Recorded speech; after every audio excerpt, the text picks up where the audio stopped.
The darkness growing on me on XFM 104.9. Oh, it's all going well already, isn't it? The microphones fell apart. Carl's shouting because he got headphones on. His music's turned up too loud. Canfield level. God, it got pre-out. Look at him giggling. Look at him. Look at him laughing. That's so funny because I got a letter here from who was it from? Mike Heel, who sent me a little picture of a little Japanese fella from a film who said looks like me, and he does a little bit. But he says, please can you make Carl laugh? I've never heard him utter as much as a snigger, and I'm worried he may have a genetic disorder. Well, I mean, he has got a genetic disorder, obviously.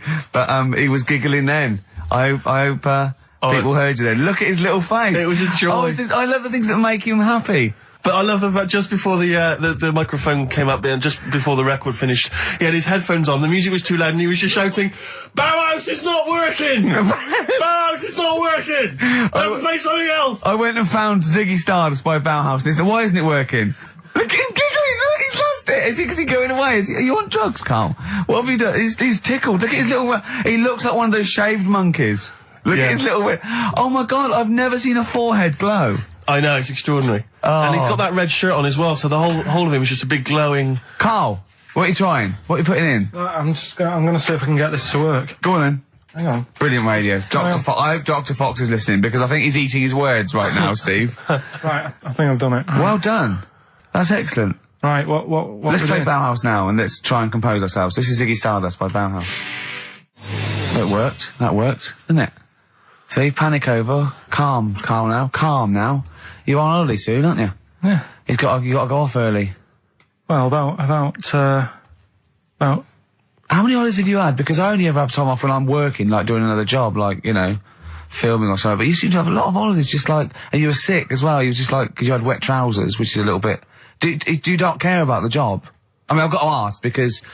You know what I mean? If I was in charge, I'd worry about your motivation or... Because yesterday we were trying to work out what you enjoyed doing, and we got to Manchester United and moaning, and that is the two we came up with. I don't know where you get the moaning thing You're from. always whinging. About what? Everything. When did I last have a moan? Just before we came on air. Right, and why was that? I don't know, I can't remember. Because we were in good mood. We were in a good mood, me and Rick. I'll tell you why. Go on. Because you brought a song in at 10 to 1. Yeah. With a load of effing and jeffing in it. Yeah. And saying, can you edit this? Yeah. Yeah. But that's your job. You could have brought it in yesterday. No, I couldn't. Why not? I hadn't thought of it. But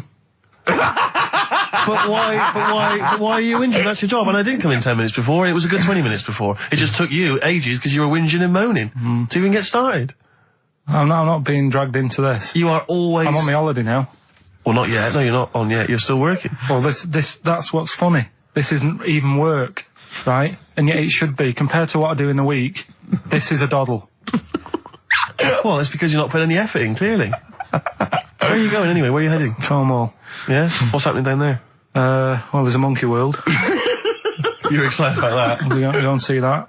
Probably go twice to that. Yeah. Whilst I'm down there. How long are you in for? The whole week? Yeah. Yeah. So, This is with your parents, isn't it? Yeah. Taking them out. Your father, what do you think your father will be up to? What's he going to be nicking on this holiday? Well, Tin. There's a lot of tin in Cornwall. Since they've shut the mines. He's just called Suzanne, said they've got there, said it's a nice little place. There'll be no towels when you get there. So what are you do? What are you to do? Just gonna chill out and sort of like go to the pub and stuff? Yeah, like I say, I mean, all I've got planned is probably probably Tuesday and Thursday at Monkey World. What about Wednesday? What are you thinking of Wednesday? Just wandering around? Just sort of think about, you know... King Arthur and that. Where he was down there, wasn't he? I don't know, but I'll tell you something. Where are you going? What town? I don't know. I don't know where it is. Suzanne sorted it out. Yeah, she's sorted it out. I heard you on the phone to her saying, well, pack 2 pairs. Poor woman. She's packing your bags for you. Yeah. Right. But, you'd spend more time at home if Steve didn't come in at 10-2 with a rap record with, like, obscenities all over it. Yeah, well, we'll play that next week. Well, you didn't even get the job done, that's the thing. We can't even play it because you didn't get finishing time. I tell you what, that method man, if he doesn't stop effing and jeffing, it's the end of his career. In my opinion. All this F that and yo Jeff, I'm a Jeff myself. Yeah. Or I'm hanging out with my Jeffs. Yeah. It's terrible. Jeff, and we know you can't put out the J word on XFM. Oh, Mother Jeffer. Well, so we haven't got that, but what we have got... Go on. Monkey News. We've still got a Monkey News, have we? That's sorted out. That's coming up. Yeah. Rockbusters. Yeah. Well, last chance. Definitely your last chance this time. You actually improved a little bit last week. You did a couple of good ones. Yeah. Same again this week. And, Cheeky Freak? Controversial Cheeky Freak of the Week, where Karl finds a human being with some sort of congenital or imposed deformity, or So and we talk about that in a wry way. Do you think that's big and clever? no, but that's just it. It's never about taking the mickey out of someone, right? It's to make you think. I'll tell you what isn't big and clever. How lucky you are. A dwarf with learning difficulties. Nice. Yeah. Well, We'll explain it to you. That's the forthcoming single from British Sea Power. That's called Carrion. That's nice and retro. That's like end of the 70s Bowie. That's great. On XFM 104.9. That's just some of the records That we've played so far. Do you know what I mean? You've had The Darkness, you've had Bauhaus. It's like, can it get any better, Karl, do you think? like I say, we've got Monkey News coming up. So, Guess what? I lost 400 quid cash this week. Gambling? No, that's tragic. This is why it gutted me. It wasn't even on your gambling addiction. No, I had a photo shoot, I had a suit, right, and I'd claimed back some expenses, and I'd had it in my pocket. And then when I took the suit home, it must have fallen out in the street or the cab. And I remembered it, and I went every pocket twice. And it was just the fact, I don't think about, oh God, that's terrible, that's a terrible blow. I think, oh God, if I had it back now, it would be free money. Yeah. If I suddenly found it now, I'd have £400 that was just free money. And I had a little nap to get over it, and I was... And you were fine. I was okay. But that was someone £400 just found what a gift that is. Oh. Just, I mean, untraceable. Was it in a money clip? Was it rolled up in a money clip? No, it was just literally 400 quid in an envelope. Oh, and that's so a that, treat. I know. See, I'd always hand it in. I genuinely would, unless I found it in the middle of a forest or something. If it was in a street. Do you know what I mean? No, Because a bear dropped it. Yeah. But I mean, if I found it in a pub or a cab, I'd just hand it to anyone who was rushing through. Yeah, exactly. Yeah. But I'd hand it in. Well, but there's no way, if they found it in the street, there's no way they could do it. It goes to the police station and it sits there for 6 months. But Yeah, exactly. Well, it's not, it's a waste of time, pocket it. But, because when I was younger, I remember being outside a post office once when I was about 10 or 12 and finding a purse and thinking, oh, that's nice. Yeah. And opening it up, there was some money in there and a pension book, and so it was obviously an old lady. I found an address, I sent it to her, and my mum said, you've been so good there, you'll probably get a little reward. She'll probably send you a little reward. Nothing. I got maybe a thank you note, but no cash, no moolah, nothing. Really? And I was livid, because I'd been told that I was going to get a reward. I thought I've been a good Samaritan, nothing. So, many moons later, when I was at university, I learnt from that, and this is the most bizarre thing. this explains a lot, doesn't it, Karl? This is like the Mary Celeste. I went to a cash point to I thought, I can't get my card in here. And I realised there was already somebody's card in the machine. They put the code in, but then they just disappeared. They'd been kidnapped or something. So it was just there, waiting, sitting. It said, what do you want to do? And it gave you a number of options. I thought, interesting. Steal or go to heaven? Yeah, exactly. You went, oh dear. Yeah.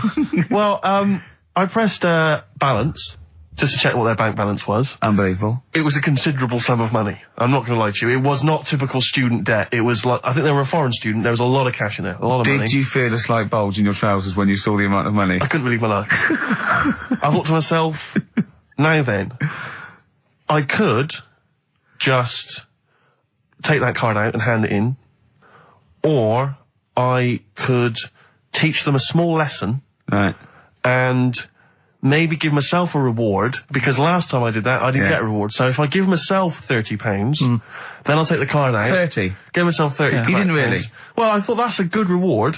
And I went in, I handed the card in, I took that. Steve, and that's a little reward for me. And I'll tell you this, don't think it's evil, because I went in and I bought everyone a drink. Well, brilliant. Yeah, I didn't tell them I got the money free. Well done. Excellent.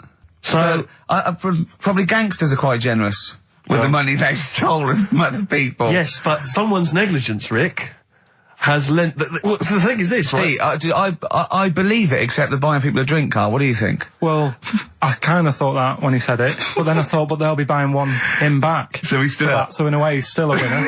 Yeah. Everyone's a winner. in that situation, including the student, because frankly, if there had been a less scrupulous person who found it, they'd have probably helped themselves to a considerable sum. I cannot believe he did that. There was thousands and thousands of pounds in there. What if Beadle had jumped out and slapped you with his little claw and said, we've been filming this, merchant? Well, so what? How old were you then? I don't know, 19, 20? Would you do it again, or was it just to get the world back for the old lady's purse? Possibly do it again, yeah. You're joking! Well, you've got to think of it this way. You've got to think of it as there was a lot of money in there, and someone less scrupulous than me would have taken a fortune. They'd have cleaned them out. Whereas I just took a small reward, which I thought was more than enough for someone's negligence. And I've returned the card. They've got the card back. Everything's fine. Think of someone else. I could have gone on a spending spree. I could have been buying stuff, all sorts. Yeah, but it wasn't yours at all. Yes, but they probably would have given me a reward.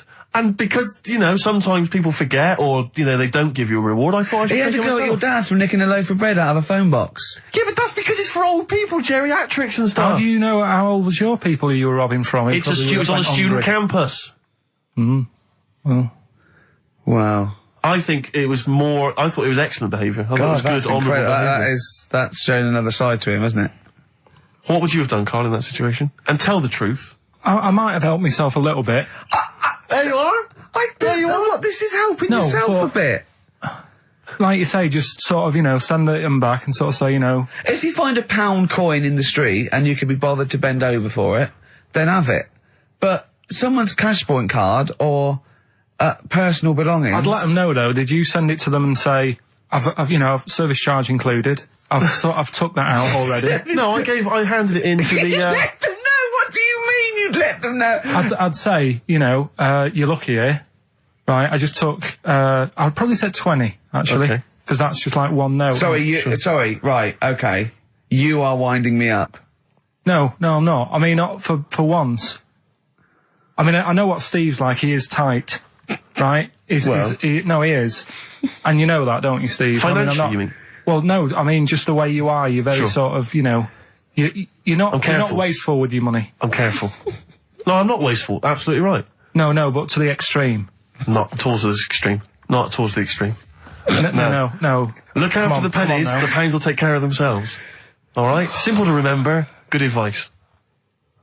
Yeah, alright? But the thing is, right, I know that I take the mickey out of you for, like, you know, the way you look and stuff. Sure. Right? Well, I'm right back at you. But the thing is, you can't help that.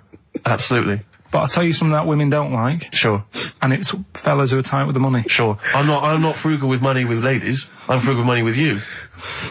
Well, I've got no reason to splash money out on you. I've never seen you splash money out. Well, you've never been out with me. Steve, have you ever splashed out on a lady? No, but I hope to one day. The right lady. Play a record. Blur. Out of Time on XFM 104.9. Ricky Gervais, Steve Merchant, Karl Pilkington.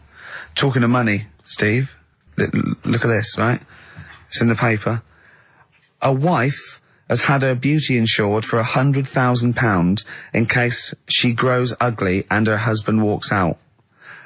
Nicole Jones, 26, of Chipping Sodbury, Gloucestershire, says £200 a year, pays £200 a year for a policy.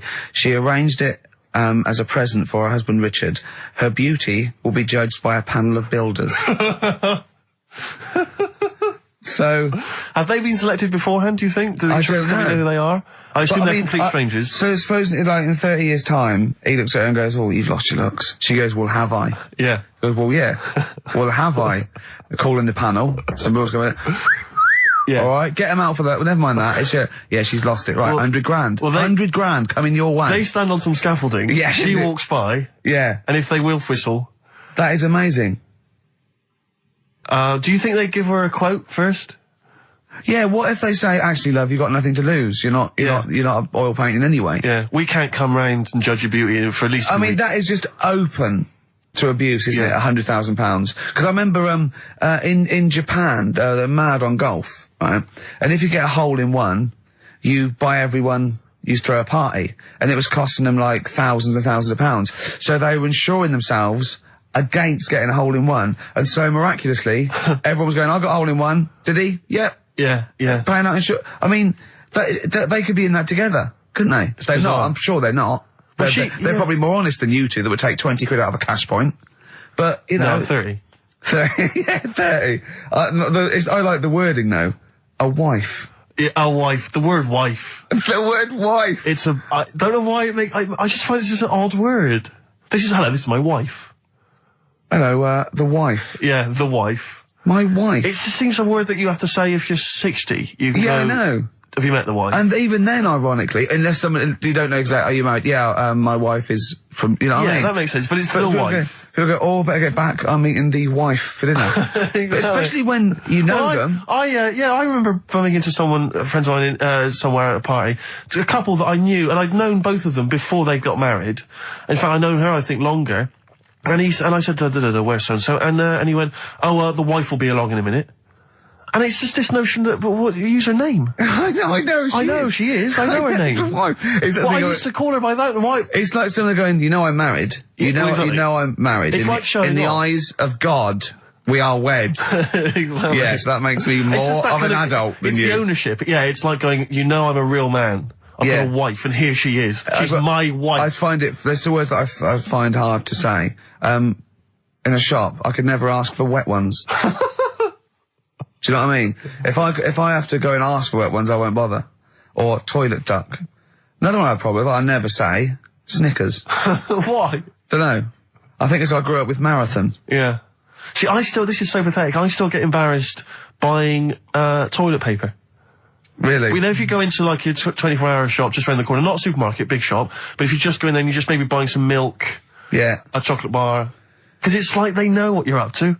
No, but they know you're going to use it to, when you're going to the lavatory at some point. It's too intimate. But you just go, I know what you're thinking, I'll be using this after masturbation. Thus saving all embarrassment. It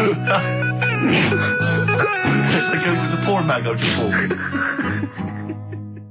Elvis Costello, Alison, from way back on XFM 104.9, a retro cut. Indeed. Wow. Up to the modern day. The newest game show around, Rockbusters. Whee! Isn't there a jingle? It'd probably be something like, Rockbusters. It would be very, along those lines. I've got to work it out, but I mean, let's go with that for now, and they'll be all ready next week. Excellent. The prizes, once again, sourced by Karl Pilkington. I think it's been in the prize bag before, Karl, but good to see it back. The best air guitar album in the world ever. Do they keep sending it back? Is that it comes through the window, tied to a brick? Actually, there's a lot of good stuff on there. There's the Kinks. Knopfler? Is there Knopfler? Knopfler, I believe, is on there. Is Clapton anywhere to be seen? Definitely Clapton, I would have thought. A Deep Purple. We got Quo, Skinnerd, Mac, Snake is there, Straits, excellent, and there's all sorts on there, obviously. Yeah. This is always an odd choice, but fair enough. This is the current album by the Yardbirds, their first studio album in 35 years. So the new music station XFM giving away that. Excellent. I suppose it's new music in some ways. A smash hits compilation. We got stuff on there. It's Aha, it's Curiosity Killed the Cat. It's all the old favourites. Plus 2 DVDs. Columbo. What Columbo? It's got a couple of classic Columbo episodes there. Suitable for framing. One of the best TV programmes of all time. Why do I get... You can always tell immediately who the villains are. Suitable for framing. I'm assuming that's some kind of art dealer. Yeah. Maybe an artist. Candidate for crime. Presumably some kind of presidential or political candidate. That'd be good, I'm sure. Columbo. I mean... Stab Woman. That was my favourite episode. Stab Lady Wife. I mean, to be fair, I'm not sure why. Who would buy a Columbo DVD? Like, you can't find it on TV. It's on now. It's on now. I guarantee, because someone could maybe email in, is there an episode of Columbo on now anywhere that got cable or digital? I think it will be. Almost certainly. But it is great. And the other DVD here is Cruise of the Gods, which was the one-off TV kind of comedy film that was on at Christmas, featuring Rob Brydon and Steve Coogan. It's good. Williams. So, there's a few gifts there. Not bad. Right, now we get to the real deal. Okay, this is what everyone tunes in for. This is Monkey News, I think. Not the music. Go on. Well, here we go then. Yeah. 3 cryptic clues now, and just work it out. Cryptic, but easy as that. Email in. It's email in. All right. Well, what's the email address? ricky.gervais@xfm.co.uk. Well, don't say that I know it or care. I think. So the first one, he's got American coins all down his spine. Right? He's got American coins all down his spine. What band's that? What artist is it? Email in. What does it begin with? What? N. I know it, I've got it already. Right. That's rubbish, too easy. Yeah, Right, go on second next. one. Jeremy Beadle has got arthritis.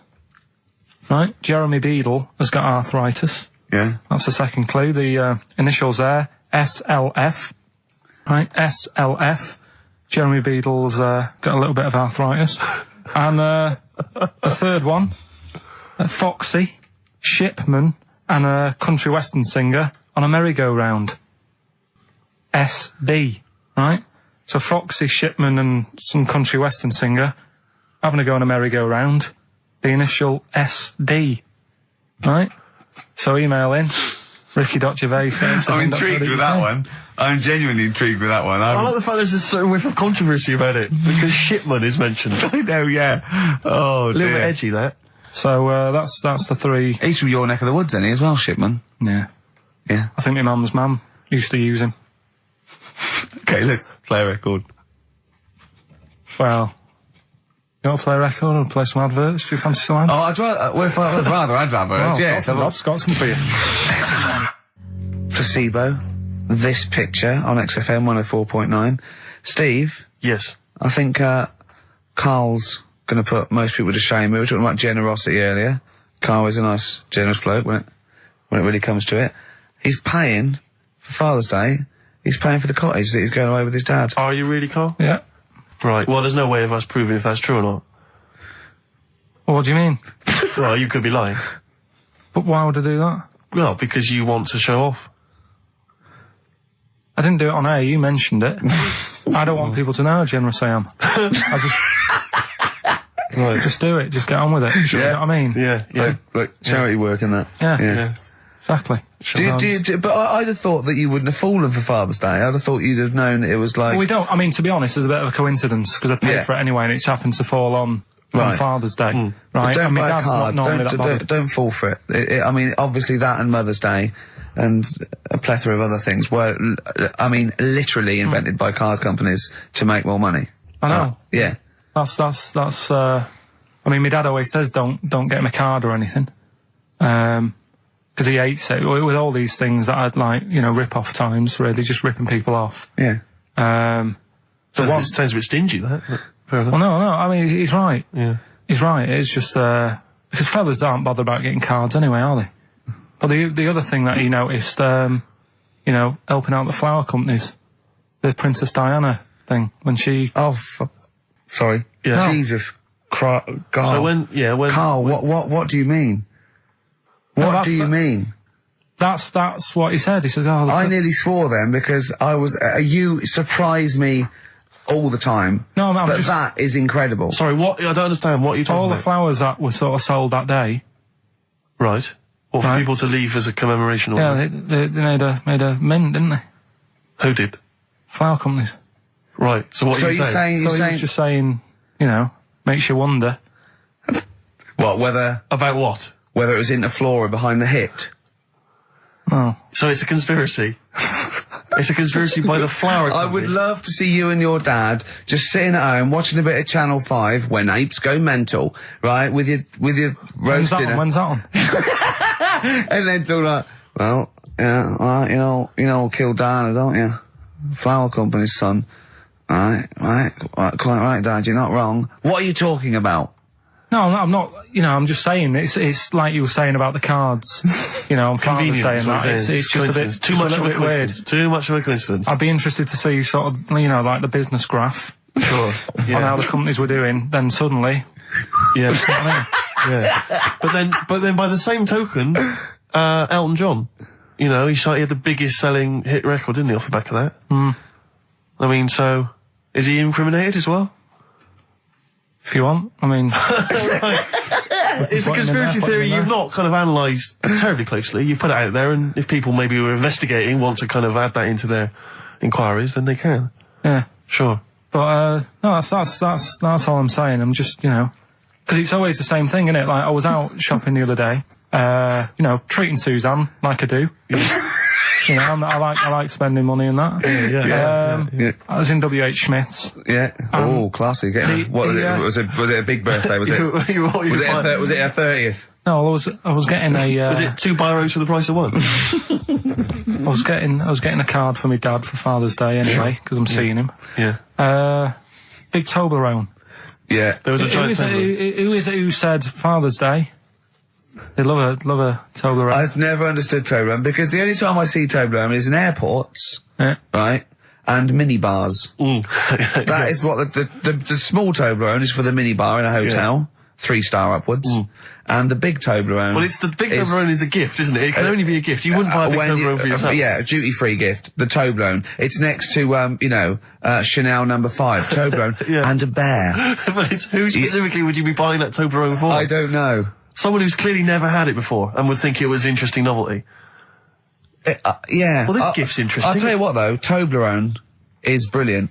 I mean, if whoever makes that, if they want to send sort of, some Toblerones, I will eat Toblerone. Well, yeah. I think very much the same about, I think very much the same about fags. And of course, just cigarettes. If you've got any boxes of cigarettes and, that you don't want, duty free or whatever, send them. I'd just like to say that, in no way do I endorse Carl's dad's theory that flower companies were behind the death of Diana. No. Maybe I could say that on air as well, just to save any complaints. I'll tell you what though, talking about fag packets and that, do you know, like now, they've got, if you have these, they'll do you in, sort of thing, on the front now. They've got these special stickers on them. Yeah. I saw a thing in a magazine the other day.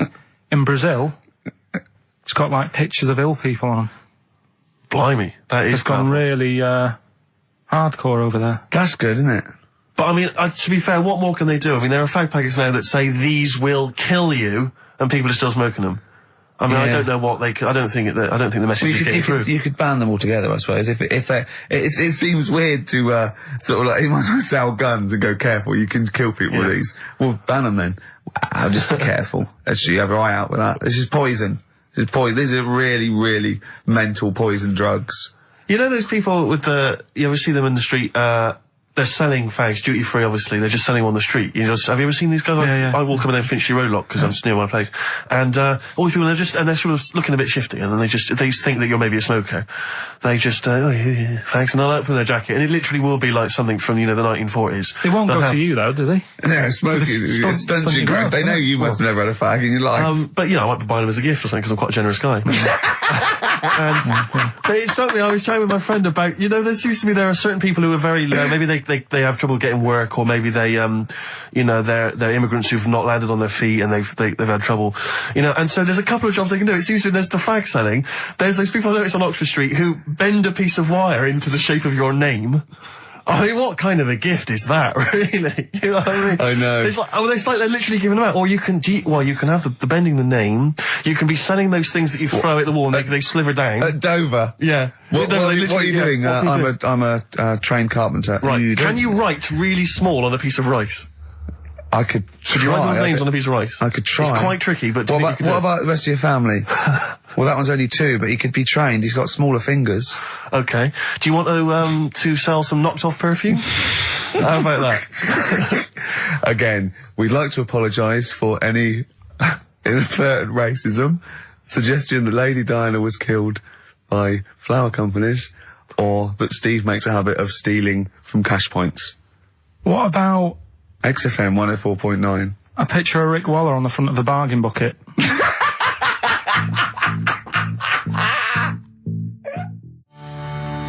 Red Hot Chili Peppers, universally speaking, on XFM 104.9. I'm Ricky Gervais. With me, Steve Merchant, and, of course, Karl Pilkington. Now, people come up to me, and they say, is Karl for real? And I go, what do you mean? He goes, well, they want to say, is he that stupid? And the answer is yes, right? Some people think that he's putting on. Some people think that he's a character that we've invented, like we've got an actor in, like he's a Gareth Keenan or a Tim or something. And I go, that we've scripted. Exactly, yeah. No, he's absolutely real, aren't you, Karl? I go, where did he come from? Well, just to tell the story, we came here and, I was much too important to run the desk myself this time round. So they just gave us a tea boy. Steve came in with you, I remember that. yeah. Why do you remember that? Well, Steve knows. I don't want to keep going over it, but it's just the way he looks. It's just. Were you taken aback? A little bit. Yeah. Right. And he's just developed into my favourite thing. I also said that you get bored with, like, you know, battling tops or, you know, pets sometimes. I mean, I love my cat, but he's not as, you know, Colin. my cat. Yeah. Colin. Actually, Carl's away next week. Is he available to run the day? No, well, he's actually not as intelligent as Karl, and that's the truth. He's not, you know. Well, he's marginally. Yeah, and then in the week, he's like one of those little Tamagotchi toys, Karl, because I have to phone him every day and keep his interest up. Yeah. Like I'd give him an interesting fact. And I got a book out and I found out I'd call Karl like that. And I thought this was a great fact, right? A 2-day-old gazelle can run faster than a racehorse. Right? I thought that was incredible. Sure. Okay. So I phoned him up, I said, a 2-day-old gazelle can run faster than a racehorse.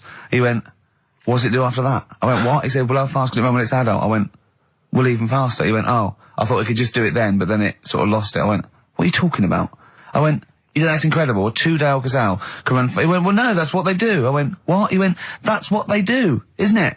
I went, what do you mean? It's 2 days old. Right? He went, yeah, but a 1-day-old fly can fly. I'm 30 and I can't fly. It's not what I do. Right? And I went, right. He went, a jellyfish can hold its breath underwater for hours. I went, it doesn't hold its breath, does it? It hasn't got lungs. So he went, what? I know I had him. He went, what do you mean? I said, well, they don't breathe, do they? He went, what do? I went, well, they get oxygen directly from the water via osmosis straight into their cells. And it just went quiet. And I went, a 2-day-old gazelle? And he went, yeah. Do you know what I mean? He was just thinking about the jellyfish. Yeah, I Well, know. he was looking up osmosis, and then he was thinking about the jellyfish. But I just think, I mean, if Bambi's anything to go by, this little gazelle spends a whole day trying to stand, and the next day it enters the derby. And you don't think It's amazing. you don't think that's incredible? Yeah. See, you know the sort of things I find incredible. Go on. Mirrors. Shiny objects. Kettles. Yeah. Oh, God. Well, listen, remember the time when I told you about the baby that had a baby? The baby that had a baby. The baby that had a baby? Yeah. It's happened again. No, it hasn't. Well, it didn't happen the first time. It was in the papers, I think, on Monday, in all the tabloids. So it's a twin where one has grown and the other one is still at a fetal level. No, it wasn't, though. It had grown. He was saying to his mum... Who was saying to his mum? The little kid who was 7 years old. And he kept saying... Yeah. He was pregnant. And he was pregnant? Yeah. I know.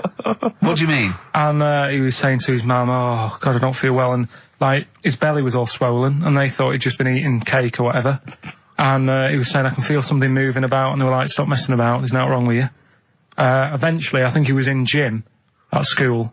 In Jim? What, Jim was pregnant with him? Oh, no, it was like a Russian doll. He was at school, right, just about to do sit-ups or whatever they do at school, right? Yeah. And flew out across the room. teacher goes, you're a bit fat. You look a bit pregnant. And so best to the doctors took him, said, you're 7 years pregnant or something like that. What? What do you mean? What? Or something like that? You're 7 years pregnant. Or something like that. You say to the doctor, Carl, why don't you think about what you say before you say it? See the reaction I get. Now the gazelle, I didn't get excited like that. 7 years pregnant. Send it in. If someone's online at the moment, just having a look around, it happened on Monday or Tuesday. Because I told you at the pub quiz, didn't I, Steve? I said to you, I know the baby's had a baby. Yeah. And you were like, yeah, whatever. Well, I just thought you were talking nonsense as ever. Well, we'll find out. You're 7 years pregnant. Yeah. You're a fool. Play a record. Well, we've still got stuff coming up. Monkey News? Rockbusters answers. We'll have to get that out of the way soon, because we've got What to else get is out of there? it. Have we got a cheeky freak of the week? Yeah. Brilliant. America by Simon and Garfunkel on XFM 104.9. I'm Ricky Gervais, and I understand I'm about to read my words, Steve. Well, once again, there's always someone, and it looks like it's Mike Lamb who has come to Carl's rescue. Lambo's let me down then. Doctors have removed a 4-pound baby boy from the stomach of his 7-year-old twin brother. Yeah. Alan Jan twin Niamatilev brother, was born with the freak fetus growing inside him. For 7 years, it lived like a parasite until a school doctor became alarmed about Alan Jan's bulging tummy and took him to hospital. Surgeons who gave him a scan operated immediately, unaware that the baby was attached to the boy's blood vessels and still alive. They saved Alam Jan from certain death, but knew the 8-inch fetus was doomed. So there we are. Boy pregnant with his own twin brother by Barbara Davis. That was in the Mirror, apparently. So I've read on, and all the facts are right. They took him to the school. The parents didn't realise. And that isn't even this week's Freak of the Week. I mean, that's You got that for free. You've got that. You can have that. That's the free freak of the week. free. That's, that's giveaway. That's like 13.5% extra. Yeah. You know what I mean? That you might get with hairspray or something. So that, I mean, if that's just the throwaway freak of the week, there are 2 freaks of the weeks there. If those 2 freak, I can't wait to see what the actual freak of the week is that people are paying for. Is it incredible, Carl? I tell you what, something else you can have for free. Go on. Another sort of freaky thing, right? I was watching this programme in the week. Right? What? I don't know what it was. But it was about, I just saw this little fella on it, right? What do you mean, little fella? He was doing this history thing. Oh. Right? Yeah, I know what you mean. So, is this he's found out that a Viking was a bit like him?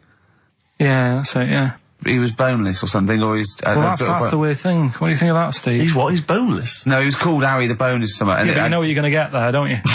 That's what I mean. Always have a name, Elephant Man, you know. Harry the Boneless. Where is he? You know what I mean? I'm meeting someone, waiter, what's his name? He's called Harry the Boneless. He's over there flapping around. Yeah. He's over there in the bucket, having noodles. That's what I mean. But, do you reckon you could do that? Do you reckon you could have your bones taken out? I love talking to him! He's brilliant, it's like talking to a 5-year-old. I was asking Suzanne when she was watching it, and she was like, ask me later. Yeah, brilliant. She wanted to know about, What did you said? You were watching this programme about history, right? About Vikings. Something like that. You turned to your girlfriend and said, do you reckon you could have your bones taken out? Yeah. I love that. What do you think?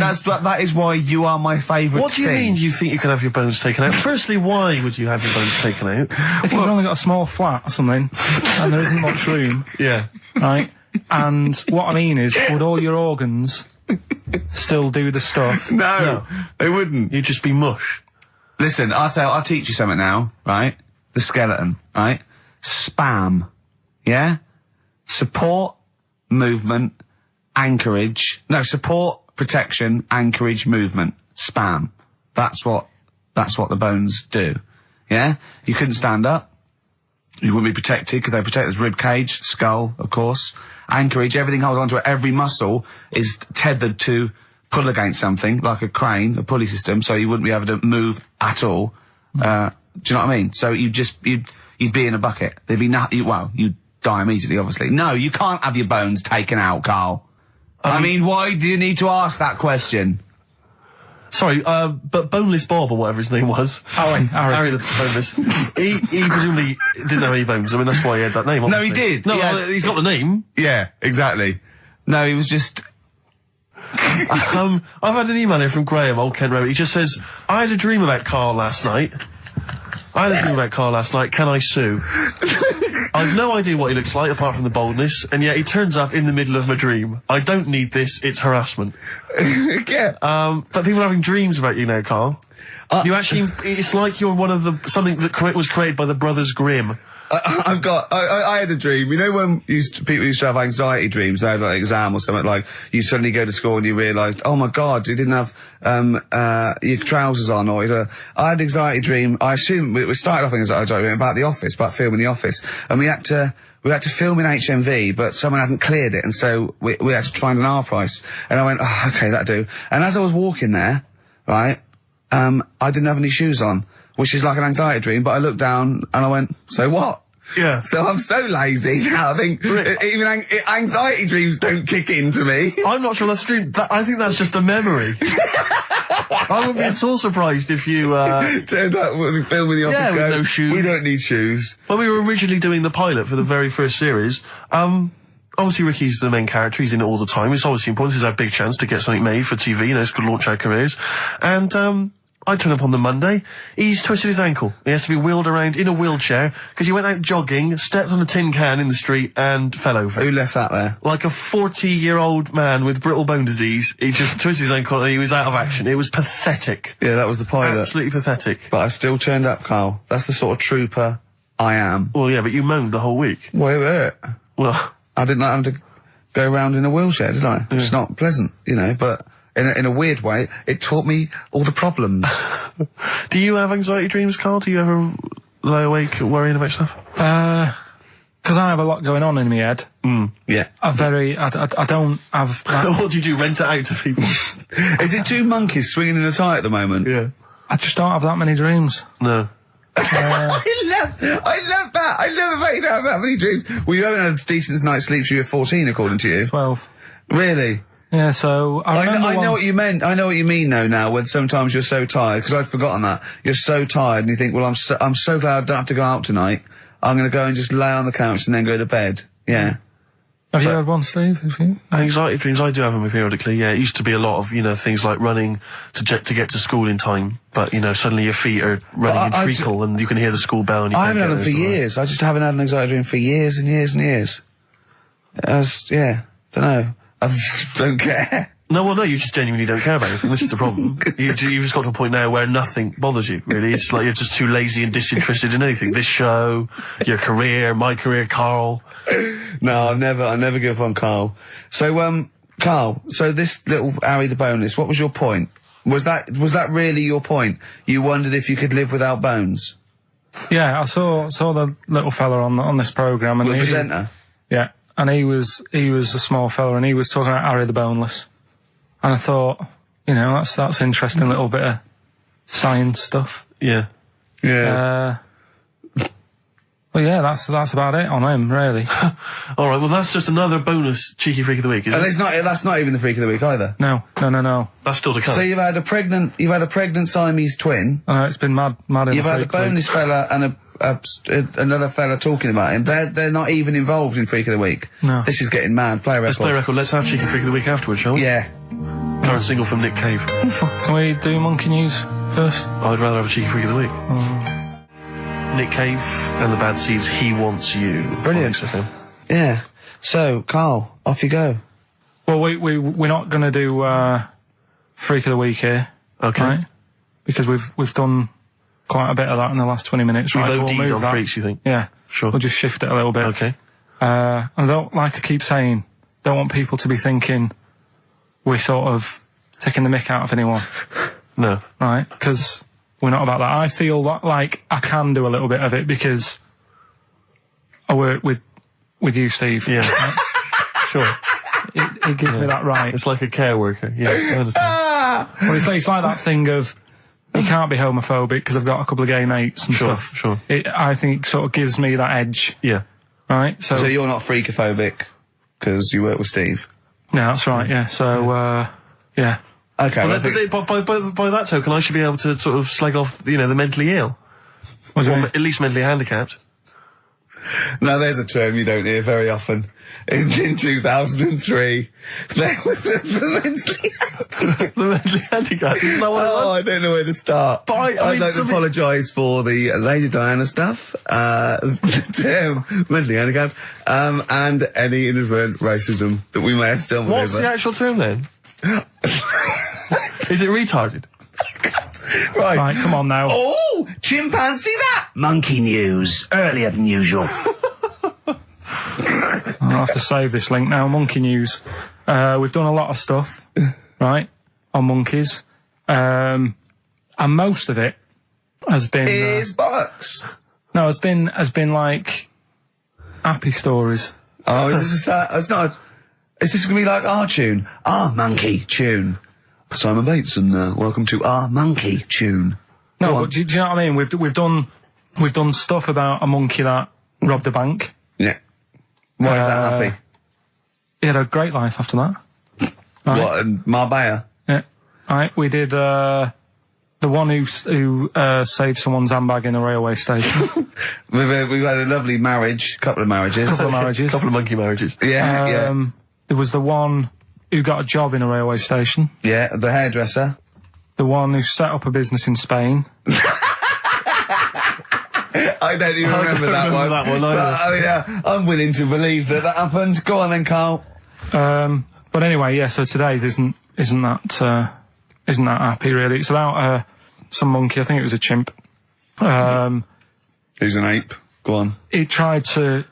I mean, the story sets off at a sort of a weird thing. Yeah. It's something about he went to Russia to do some business. What are you talking about, Carl? I It jumped past that bit though. It didn't start there. What are you... Do you know what I mean? He didn't tell you what he was doing. It just said, there's this monkey, went to Russia. To do some business. I know. Do some stuff. I don't know. Bit of monkey business. And, anyway, didn't work out. So, they were furious. We wanted a surgeon. You send us a monkey. Anyway, ended up being homeless. Oh. No, you're So it joking. was taking a turn for the worse. What, couldn't even get into like a tree hostel or anything like that? That's the problem. And, God. ended up homeless. Got in with some tramps. I don't know where to start. Come on. Yeah, so he's knocking about with some tramps and stuff. You know, sharing drink and what have you around a little fire. They broke into some home, not sort of squatted. Right, so Into not the flat. homeless anymore. Problem was, yeah, he had a roof over his little area he had. Yeah. And he goes, oh, this is good. This is, we're having a good time. This is sorting me out. Yeah. He had his He mate. said that in Russian, though, didn't he? What was he eating? I don't know. It didn't say. But they're in this house. Well, he could only be eating sort of like, fruit, nuts, vegetables. I mean, they classically sort of don't eat, pork pies and. But they've got drink McDonald's coffee. in Moscow now, so. Sure. You probably chow down on that. Yeah. Anyway, there was a bust. What? I knew this was There was a bust in the flat that they were squatting in. All the other tramps sort of knew what was going on, legged it, left little chimps out there, got arrested. And they thought it was a real fella at first. They were like, get him, he's obviously just a scruffy bloke who hasn't had a shave and stuff. Yeah. Yeah. Hasn't shaved his back for a while. Or his face. Yeah. His head. Got him down the station, and the boss was like, what's going on here? We've got a monkey here. He was like, what? So you arrested a monkey? Well, so the arresting officers hadn't noticed all the way to the station that he kept slipping out of the handcuffs and was going for the entire journey. They didn't notice till they got there. What, did they put a hood over his head maybe and just like, I don't know. I'll give you the story if you want. There's the headline. What is it? What's the headline, Steve? I don't want to see it, but... The headline, this is once again from supposedly reputable news organisation Ananova, homeless monkey arrested in Russia.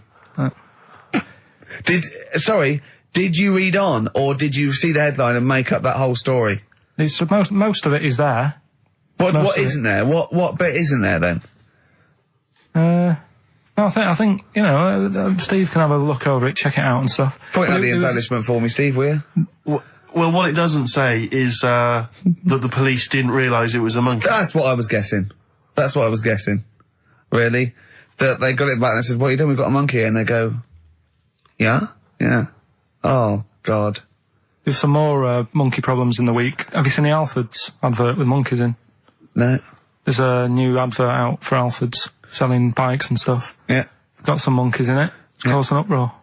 Why? People are saying it's, dressing them up in tracksuits and that is, Taking the mickey out of Manchester. it's not nice for the animals and that. So there's been loads of But complaints they get a about free it. bike or something, do they, I imagine? I think they kept the tracksuits. Yeah. But, Shall I record that's the after thing, this though. cheeky freak of the week? No, I'm just saying we're not doing this to sort of, again, take the mickey out of the animals and stuff. These are true stories and that. But yeah, coming next, Freak of the Week. Kings of Leon, Red Morning Light on XFM 104.9. I'm Ricky Gervais, with me, Steve Merchant and little Karl Pilkington. Getting excited because it's his special time of the week where he gets to talk about a cheeky freak of the week. Well, just get Rockbusters out of the way, right? Because I've got to put these prizes in the post bag now, so I'm shooting off. Yeah, because you got to go early. So I don't know how you do your job. You went to Manchester, you went to Madeira, you had a day off because your trousers were wet and you had a cold, and now you're shooting down to Cornwall. You're leaving early. How do you get your work done? And you've got one job. Me and Steve have got loads of things to do. I'm fast at me work. Like I said, the prize is ready and packed up. Here. No one's being affected by me shooting off early. Right? Okay. So, Rockbusters answers, got to get them out of the way a bit earlier. Right? So, here they are. First one. He's got American coins all the way down his spine. Yeah. Why would that be? Right? Initial was N. Nickelback. I got all these. I got all these this week. Right. Second one, Jeremy Beadle has got arthritis. What's going on there? Stiff little fingers. SLF, stiff little fingers. Yeah. And the third one, Foxy, Shipman, and No, and a country and western singer, you said. Now, what's the initial? SD. Yeah, so Spin Doctors. Yeah, I got that. And then I said to you, why is it a country and western singer? And you said Dr. Hook. Why is it Dr. Hook? Why does that give anyone the clue Dr. Hook? A country and western singer. It's just what was in my mind. Well, there we are. There you go. So we'll change this to Rockbusters or What Am I Thinking? You could have had Dre. What's in my mind? You could have had And the Medics. All right? Yeah. Just think it through. Who's the winner? The winner, very lucky, Sandra Cassidy of Leon C. She gets all those great prizes. You know, we've actually had people emailing in saying, this is the worst Rockbusters ever, because it was too easy, it was boring. Oh. This is just, don't shoot the messenger. Oh, dear. Other people saying, it really has run its course. Some people genuinely agree. Oh, Carl, this must hurt, mate. Stinging attacks on you. Some people just slagging you off generally, saying that you whinge all the time. It looks like Steve was right when he sort of like poo-poos your ideas. So when he wheezed on your bonfire. Someone else, I swear to God, someone else emailed in and said, don't bother sending me the prizes, take them to a charity shop, or pawn them, give me the money, I'd rather have it. So I don't know what to say, Carl. I just wonder if it really has run its course now. All right, well, we'll see what you come up with next week, then. Let's see what you do. Let's see what you come in with. Sure. Yeah. At 5-1. I'm guessing you'll be popping in with another hip-hop track. Full of effing and jeffing. Well, I won't bring it into you, I'll do it myself at home. Obviously that makes it easier. Obviously you can't cope. Oh, dear. Are you actually going to be here next week, or are you still going to be in Cornwall? No, you see, there again, I'll be back in time. Oh. And in the week, when I go to, Cornwall, see the Monkey World. Yeah, you're 2 days past the Monkey World. That still work. Yeah. That still work? What?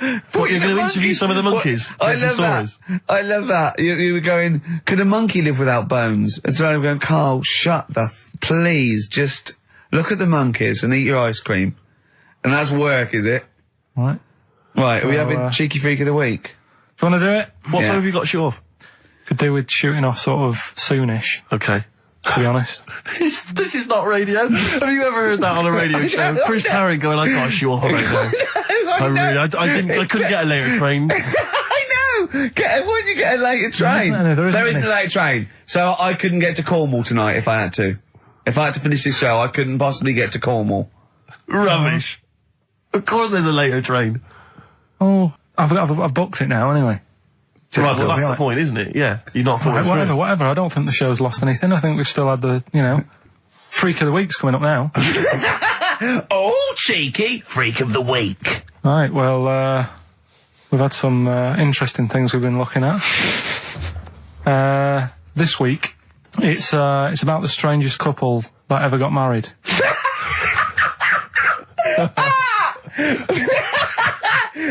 and we've had 2 sets of chimps, so it's stranger than that. Oh, it's not Dale Winton and Nell McAndrew, is it? It's not your parents, is it? Well, we're going back again to I think this is about 19... something like that. 1940. Yeah, whatever. Yeah, whatever. Yeah. Strangest couple, a fella, right? He had the skin of a lizard. He had the skin of a lizard, okay. And the woman who he married... he used as a condom. The woman who he married. Yeah. Airiest woman ever. Right. And that was their act. They used to tour the world, and they'd say, it's like, couple who've met, they're having a great life.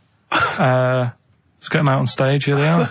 And they'd what do you mean he had the skin of a lizard, first of all?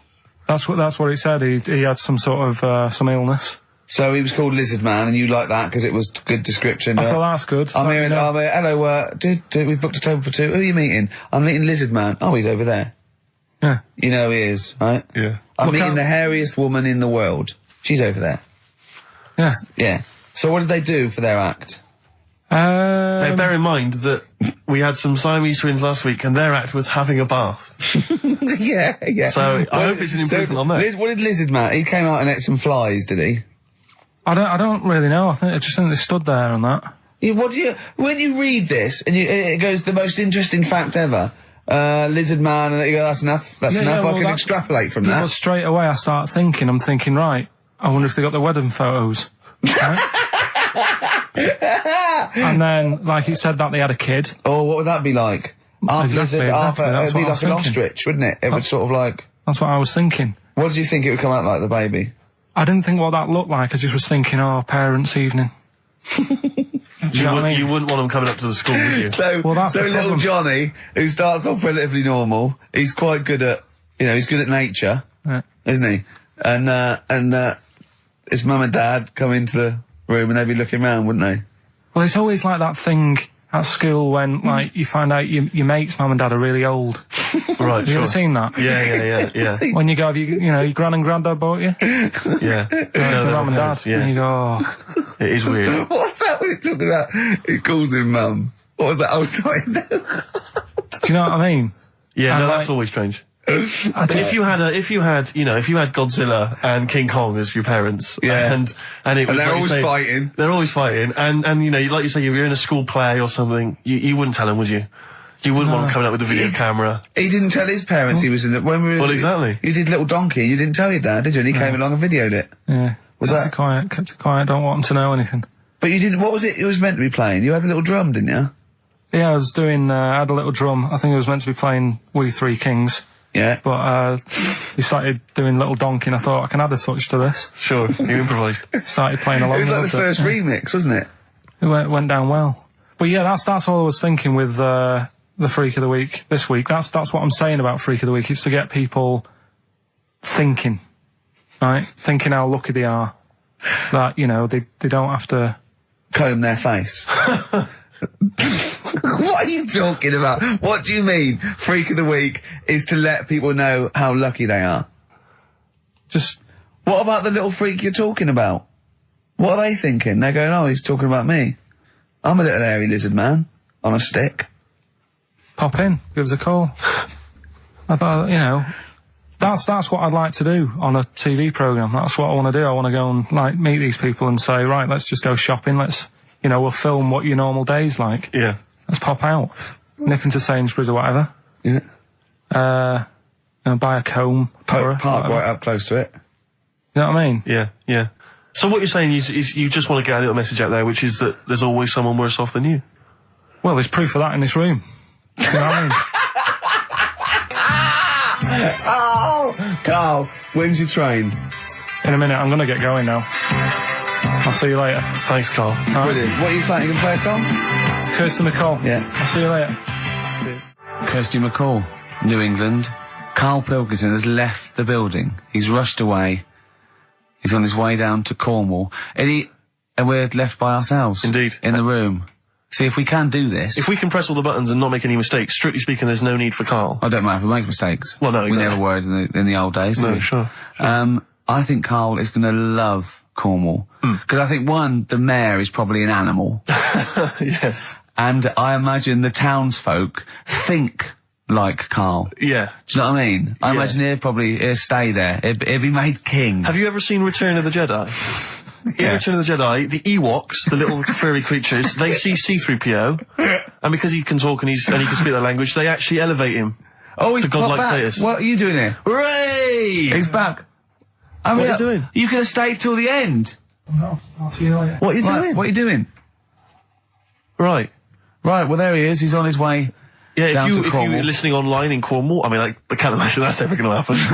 But, on a clothesline with a bean tin at one end and a big bean tin in London. Or if I'm cool in London. Yeah, or if the foil helmet you wear to fend off laser rays from aliens out of space are somehow picking up the show, then Carl's on his way. Look forward to meet the bold one. Because he's got a sort of the obligatory sort of red face that would go well down there now. Because I think he's been out in the sun or he was pre-boiled when he came in. But he's rushing down to Cornwall now, going from Paddington Station. So, if you're in the Paddington Station area, you want to pop down there and sort of wave him off, then do. Yeah. Don't be afraid. That's not a dirty sexual act.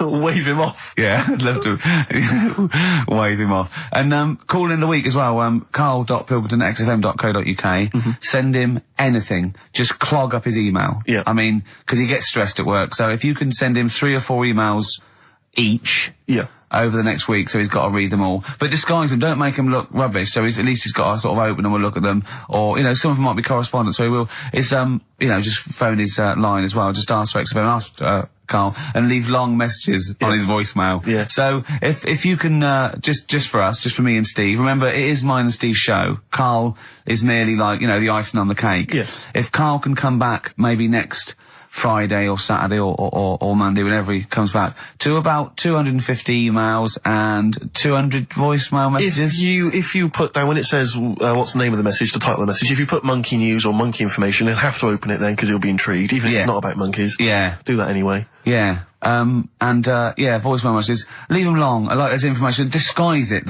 so it might be important. Yeah.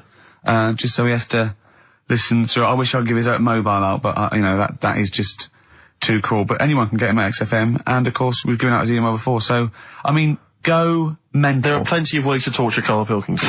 I mean, we're doing all we can on a Saturday. But we're only 2 people. But we're only 2 men. You know what I mean? So listen, go berserk. We'll be back next Saturday, and we'll leave with song for the lovers, song for the ladies, whatever. It's a beautiful track. A song for the sunshine. Song for the Sunshine. It's Lily White by Cat Stevens. And we've done it. We don't need Carl. Definitely not. See you next week, Rick. Bye. That worked, didn't it? See, panic over, calm now. You're on holiday soon, aren't you? Yeah. You got to go off early. Well, about How many holidays have you had? Because I only ever have time off when I'm working, like doing another job, like, filming or something. But you seem to have a lot of holidays, just like, and you were sick as well. You was just like, because you had wet trousers, which is a little bit. Do you not care about the job? I mean, I've got to ask because, you know what I mean? If I was in charge, I'd worry about your motivation because yesterday we were trying to work out what you enjoyed doing, and we got to, Manchester United and moaning.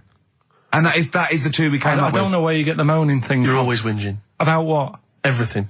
When did I last have a moan? Just before we came on air. Right, and why was that? I don't know, I can't remember. Because we were in a good mood. We were in a good mood, me and Rick. I'll tell you why. Go on. Because you brought a song in at 10 to 1. Yeah.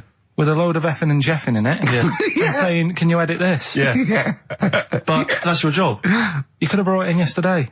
No, I couldn't. Why not? I hadn't thought of it. But why are you whinging? That's your job. And I didn't come in 10 minutes before. It was a good 20 minutes before. It just took you ages because you were whinging and moaning to even get started. I'm not being dragged into this. You are always... I'm on my holiday now. Well, not yet. No, you're not on yet. You're still working. Well, that's what's funny. This isn't even work, right? And yet it should be. Compared to what I do in the week, this is a doddle. Well, it's because you're not putting any effort in, clearly. Where are you going anyway? Where are you heading? Cornwall. Yeah? What's happening down there? Well, there's a monkey world. You're excited about that? We go and see that. Probably go twice to that. Yeah. Whilst I'm down there. How long are you waiting for? The whole week? Yeah. Yeah. So, this is with your parents, isn't it? Yeah. Taking them out. Your father, what do you think your father will be up to? What's he going to be nicking on this holiday? Well, There's a lot of tin in Cornwall. Since they've shut the mines. He's just called Suzanne, said they've got there, said it's a nice little place. There'll be no towels when you get there. So what are you going to do? What are you going to do? Just going to chill out and sort of like go to the pub and stuff? Yeah, like I say, I mean, all I've got planned is probably probably Tuesday and Thursday at Monkey World. What about Wednesday? What are you thinking of Wednesday? Just wandering around? Just sort of think about, King Arthur and that. Where he was down there, wasn't he? I don't know, but I'll tell Where you going? something. What town? I don't know. I don't know where it is. Susan sorted it out. Yeah, she's sorted it out. I heard you on the phone to her saying, well, pack 2 pairs. Poor woman. She's packing your bags for you. Yeah.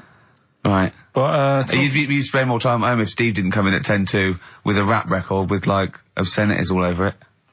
Yeah, well, we'll play that next week. Well, you didn't even get the job done, that's the thing.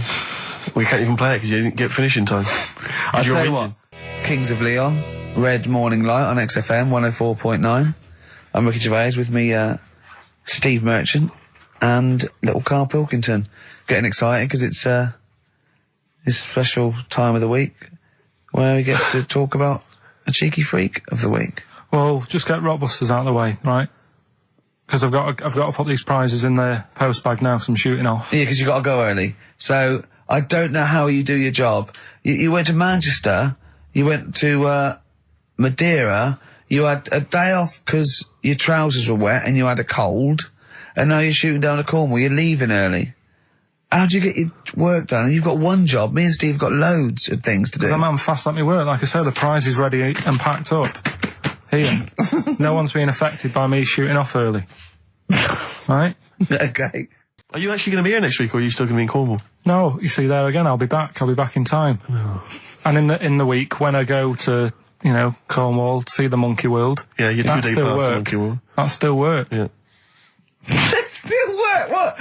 What, you're going to interview some of the monkeys? I love that. I love that. You were going, could a monkey live without bones? And so I'm going, Karl, shut the please, just look at the monkeys and eat your ice cream. And that's work, is it? Right. Right, are we having Cheeky Freak of the Week? Do you want to do it? What time have you got to shoot off? Could do with shooting off sort of soonish, Okay. to be honest. This is not radio. Have you ever heard that on a radio show? Chris Tarrant going, I can't shoot off right now.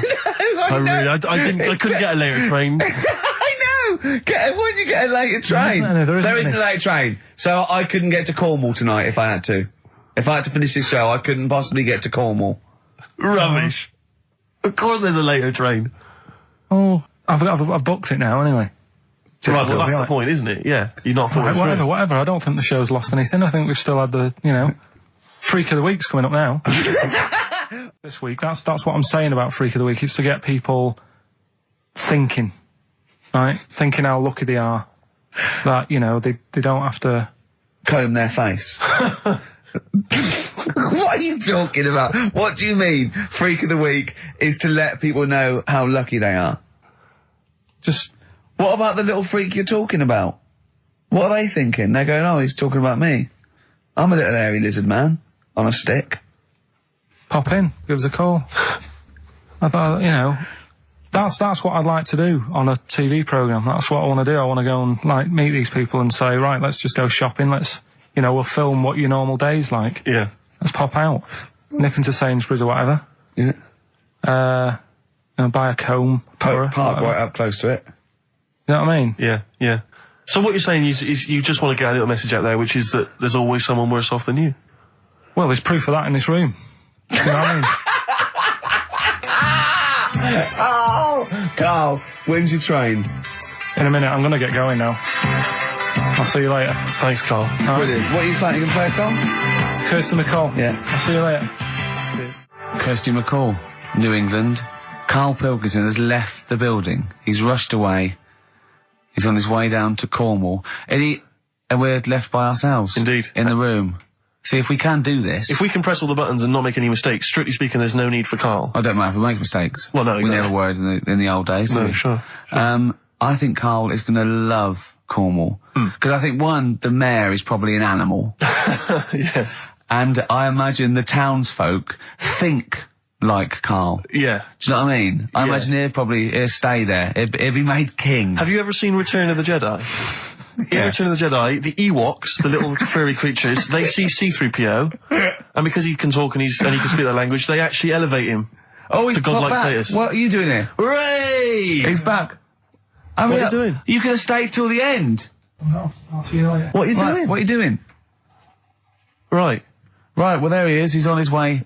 Yeah, if you're listening online in Cornwall, I mean, I can't imagine that's ever going to happen. But, you know... on a clothesline with a bean tin at one end and a big bean tin in London. Or if I'm cool in London. Yeah, or if the foil helmet you wear to fend off laser rays from aliens outer space are somehow picking up the show, then Karl's on his way. Look forward to meet the bold one. Because he's got a sort of like, you know, the obligatory sort of red face that would go well down there now. Because I think he's been out in the sun, or he was pre-boiled when he came in. But he's rushing down to Cornwall now, going from Paddington Station. So, if you're in the Paddington Station area, you want to pop down there and sort of wave him off, then do. Yeah. Don't be afraid. That's not a dirty sexual act.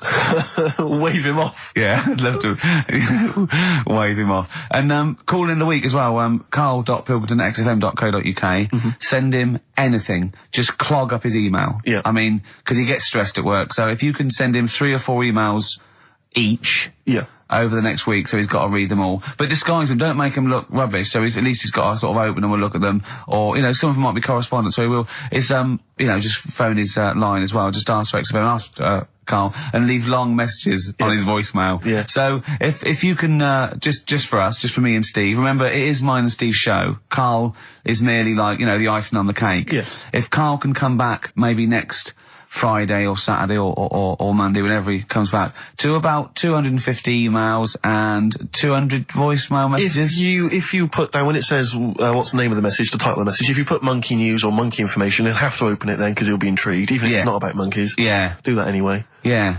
Voicemail messages. Leave them long, like there's information, disguise it, so it might be important. Yeah.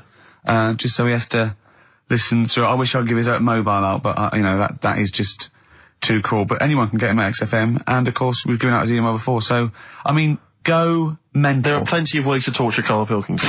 I mean, we're doing all we can on a Saturday. But we're only 2 people. But we're only 2 men. You know what I mean? So listen, go berserk. We'll be back next Saturday, and we'll leave with song for the lovers, song for the ladies, whatever. It's a beautiful track. A song for the sunshine. Song for the Sunshine. It's Lily White by Cat Stevens. And we've done it. We don't need Karl. Definitely not. See you next week, Rick. Bye. Well, there's the darkness. They believe in a thing called love. Karl, do you? This is XFM 104.9. That is my favourite band at the moment. You love them? I absolutely love them. I think they're funny. I think they're straight down the line with a little bit of tongue-in-cheek. Ah, brilliant. See them on Jules Holland last night? I didn't, sadly, no. Brilliant. Were they good? Yeah, absolutely jumped. Oh, I mean, Jules didn't know what to do. was he playing some Boogie Woogie? They wouldn't let him play Boogie Woogie over their song. That's why he stayed back. But I can't imagine it was very good then. He shook that. I'm surprised you say they were good. Jules wasn't thinking I thought, hold on, this is missing something. Yeah. This is missing someone from Squeeze vamping over them. Exactly. But they did well without him. Extraordinary. Yeah. Well, here we are then. We're back. XFM 104.9. Karl had to leave early last week, but you stay to the end this week, mate. Or yeah. Yeah? You don't need another holiday. Oh, he started already. I mean, Steve's made you look like a bit of a twat already, and it's only 1:05. But the only reason you don't go on holiday is because you have to spend money. Oh, and he's come straight back. Wow. He's gone straight back. I can't come back to that. Oh, it's just dynamite. It's just absolute. That was searing. The last holiday Steve had, he sort of found a third world country so he could live like a king for a week. It was Cuba, wasn't it? Going to Cuba, amazing. You can almost rule the place. If it weren't for Castro, I'd have been in charge. Kind of cash I was flashing around. They do anything for $1 over there. It's extraordinary, literally. I mean, it's amazing. Yeah. Oh, definitely. And I went to Kenya before that. So he thought, to the prostitute said no. You were going. Yeah, well, it was $2. I mean, I'm not made of money. Did you have a good holiday, Karl? Yeah, it was all right. It's all right. Went down to Cornwall. Now you're going to the monkey some odd sanctuary. people down there, Steve. Well, don't look at me. I'm not from Cornwall. Well, you're from that sort of area. Well, not really, but never mind. Genetically, he means. Right. They're weird. Well, you must have slotted right in. What are they weird? What do they look like? Just all sort of odd people. A lot of old people, but not just old, sort of messed up old. What do you mean messed up old? You can't just say that. There was a woman with a funny neck. Okay, in what way was it funny? Why did she have a funny neck? If you were writing an essay, you wouldn't say there was this woman with a funny neck. How would you describe it? She sort of had her head, like, pointed down all the time. Like Don't do it, it's his radio. No, but just for you, I do like that. Yeah. About that. Yeah, okay, right. So, brilliant. I don't know. I was saying to Suzanne, what happened, What do you think? Because Suzanne knows everything. That's the good thing about her being with you. You just ask her, what happened to her? And Suzanne goes, Karl, I don't know. Yeah. I haven't been here before. Suzanne, your girlfriend, or mummy as you call her. Oh, sparks are flying. Yeah. I got a little bit of chocolate. Can you just lick a tissue and wipe it off? Oh. Well, she said it might have been like, because back in the olden days, they carried stuff on the... The olden days? What do you mean the olden days? This woman was probably, what, 50?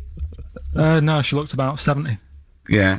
But like I do on Cheeky Freak of the Week, right? I always turn it round and we get like something good out Something of it. positive, yeah. I said to Suzanne, I bet she finds a lot of money. Always staring at the ground, yeah. Oh, So dear. it was always good. So, you're Maybe back? she just had new shoes and she was admiring them. Yeah. Did you think of that? Before you point the finger and judge? Or a necklace was too heavy. Exactly. So, you're back refreshed. So, what have we got for this week? Have we sort of... Because we didn't meet last night, which we usually meet No, sort of I Friday. called you and said it'd be good if we could. I wasn't getting back into London. Well, I was up till- for it. I was till up for it. 7:30, Yeah. but Yeah. but we all need to be there. It's not Yeah. just me and you being there. Yeah, so... Yeah. No, you're right. I mean, you're absolutely right that I wasn't there yet because I wasn't willing to just be governed by your particular schedule. You want to jet back in from another of your holidays It wasn't a at holiday. 8 o'clock. It wasn't a holiday. That Well, was, so what? You What were do out you of mean? town. What do you mean it wasn't a holiday? What was it? it was a treat, wasn't it, for my mum and dad? So it wasn't a holiday. I What, took so them you away. didn't enjoy the 5 days off? You'd rather have been here moaning 8 hours a day, 7 hours a day. You see, we said last week that you're always whinging. Here you are whinging now. I'm not And you're moaning. saying it's not even a holiday. You're saying it's not even a holiday. What was it then? Would like a nurse who takes sick children to Florida, would they say having a great holiday? Sorry, what particular ailment did your parents have for the week that they had to fly in? Karl Pilkington, MD. Yeah. What are you talking about? Well, all right, it was a holiday.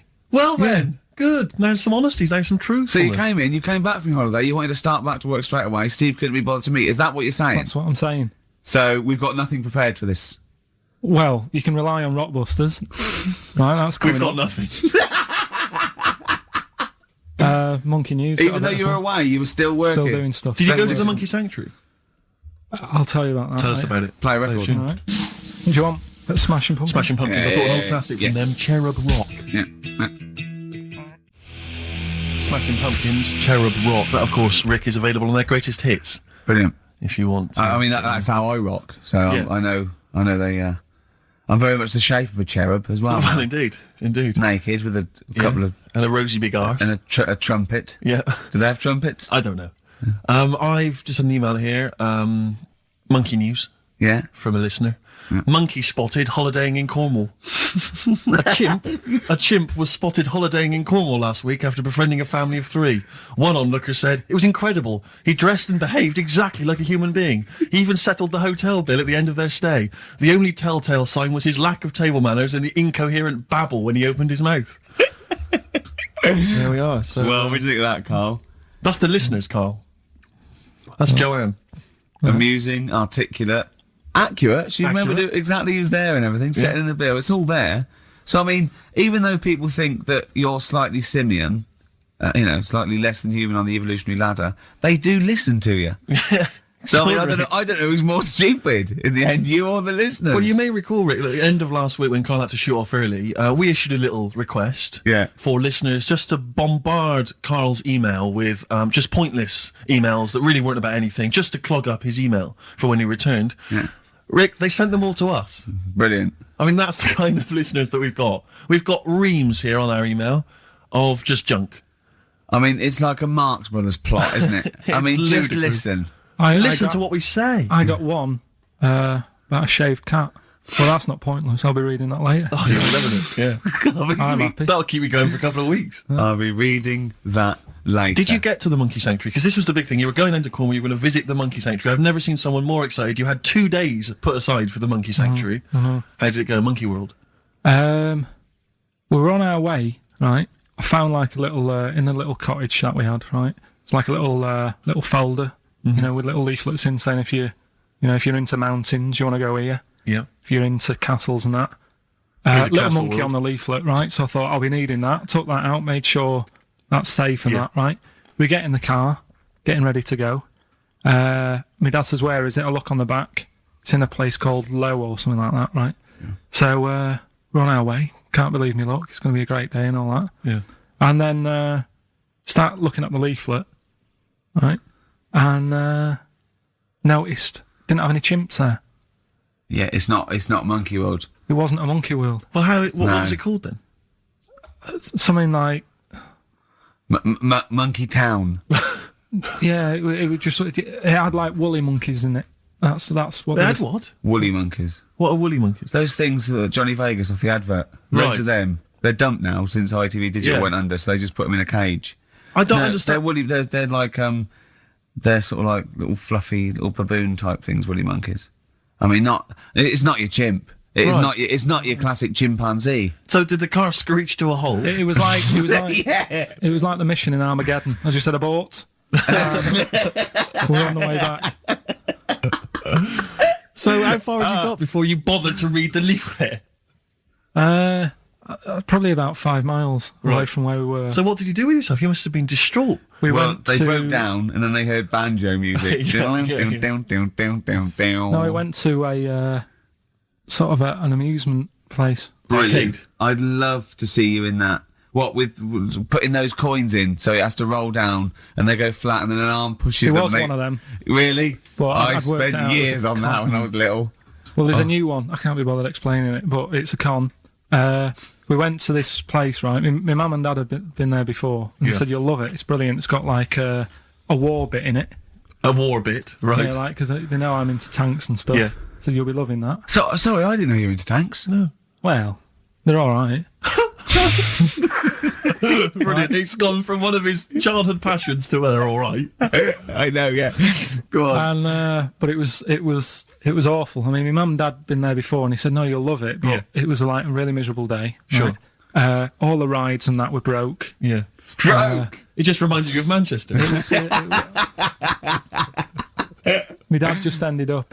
He was more interested. There was a really fat family there. Well, presumably he was breaking into the machines, trying to scoop off the cash. I like the fact that those poor fat family were going, why are those people looking at us? Yeah. Oh, do you want to ride one? No, but they we're not a ride. They were massive, and he just like, look at that, look at the state of that whole family. Yeah. Just fat. Bloaters, yeah. All right. No, down. but because fat, there's no need for it, is there? And he was really like, oh god. And then he wanted to follow them into the House of Mirrors to see what they'd look like. But my mum had got bored. She went off to buy a little Snow White figure. She couldn't believe her luck. It was only $2.99. Yeah. She thought it was going to be really expensive. Sure, so she she's a bought classy one of lady. them. So she enjoyed that. And then my dad says, come on, we go in. It's rubbish, this. What, the fat family wouldn't let him play with them? So he just said on the way home, he said, I can safely say that I never want to go there again before I die. So that was that. And then we went home. Why would he ever give you that information? In case it was like a secret birthday present. You go, oh God, what if they get me a trip to here? Or if he's in a coma and you go, I'll tell you what, I'll bring him out of it. That fat couple yeah. by his bedside. Yeah. But Suzanne said she now realises why I am the way I am after spending like a week with them. Well, She they said- told her that they dropped you on your head as a kid, or No, just like, the way they act and that. right? Yeah. No, they were saying things like, Suzanne, so, why is the moon out at night and the sun in the day? Oh, God. Yeah. Oh, God, there's 3 of them. Suzanne, can you tie my shoelaces again? It was the bit when my dad said, don't waste money on a coffin for him, just put him in a bin bag. Your father said that about himself. Yeah. Oh, that's a great idea. I'm glad you mentioned that because That is great. that gives me an idea. Saves a bit of money. My dog. Nelly, Ride With Me. That's featuring City Spud. I don't know if you're aware of that, but there we are. Good, nice summer tune. XFM. Carl, tell Steve what you just told me when Steve was in the toilet then. Right, I'd just been away with my mum and dad and that. And one of the things I always like doing is having a good chat with my dad about stuff he got up to when he was a kid and that. Yeah. Right, because he got up to loads of stuff, and every time I see him, he tells me something, and I think, it's like, why are you just telling me that now? It's brilliant. Yeah. Right? So, I mean, to me, he's kind of like Ronnie Biggs or someone. He's just the most extraordinary kind of. well, this happened, right? character. I can't remember. There was a delay yesterday. There was problems on the Paddington line, and he was saying, trains aren't what they used to be. Sure. He said, I was They looking. used to be horses, didn't they? Well, he was looking in the booklet, and it was saying how you can have your bags collected if you want, but it costs you £5. Yeah. So that's outrageous. Sure, of course. Right, so he said that's the problem with this country. We've got good with computers and that, but when it comes to, like, getting service, it's gone out the window. Yeah. Right? So he said, when I worked on the trains, and he was going on like this, that and the other. So I said, I didn't know you worked on the trains. He said, yeah, when I was 18, right, it was his job to get the coal, right, and chuck it in the engine. Uh-huh. Right? And one day he's in He's in Grand Central Station in Manchester, which is now the GMX Centre. Right. Right? And that was like the main station. And he was in there. The fella who should have been sort of driving the train, right? He said, I'm just nipping to the pub. Sure. So you just stay here, keep the engine topped up and stuff. Yeah. So he's like, yeah. For a quick getaway. Yeah. Right? So the fella goes in the pub, and my dad's in there, you know, putting the coal on. He did his bacon and eggs on a little shovel. Yeah, yeah. And anyway, fella comes up. He says, right, can you move the train forward now? Oh, blimey. So he was like, oh. So he didn't want to say, the fella's in the pub, because he'd know, he'd say, what's he doing in the pub? He should be working, right? So he said, yeah, no problem, I'll sort it out. Right, so he puts it into gear, or whatever you do on them trains. Sure, right? puts it into first, yeah. Starts going forward. Now, people who don't know about trains, something that I learnt, is if you're carrying a load of coal or whatever on the back of it, they don't have brakes on each carriage, right? It's only the engine that has brakes on it. So when you pull the brakes on the engine, the whole weight of what it's pulling is pushing you forward. Sure. Right? Yeah. So he doesn't realise this, though, because he's just used to cooking bacon and eggs and chucking coal in. Of course, thing, yeah. right? So you've got to slam the brakes on sooner than you would normally. Yeah. Well, you have to anticipate it, I suppose. Yeah. But he didn't know that, so he's pulling in, he's thinking, right, Well, I'll put the brakes on now. Yeah. Right? Puts the brakes on, the train just keeps going, he's going, oh God, it's not stopping. Sure. It ploughs right through the signal box. Right? Loads of damage. Pulling the singles, don't know what they're doing. Yeah. Loads of damage done. Apparently, if it was today's money, it'd be about £3 to £4 million worth of damage. It shut the station off for 4 weeks. But he didn't lose his job. The fella had lost his job, the one who was in the pub. Yeah. He said the funny thing was, he said like £4 million worth of damage. He did his ankle, his wrist in. He had 3 weeks off sick and got paid. So it's brilliant. So I love your family. It's extraordinary. The Pilkington gene. weird, isn't it? I'd like to see a documentary following you and your family. You'd have to get the family involved. No, this is the sort of stuff my dad goes on about. He'd never put it on telly.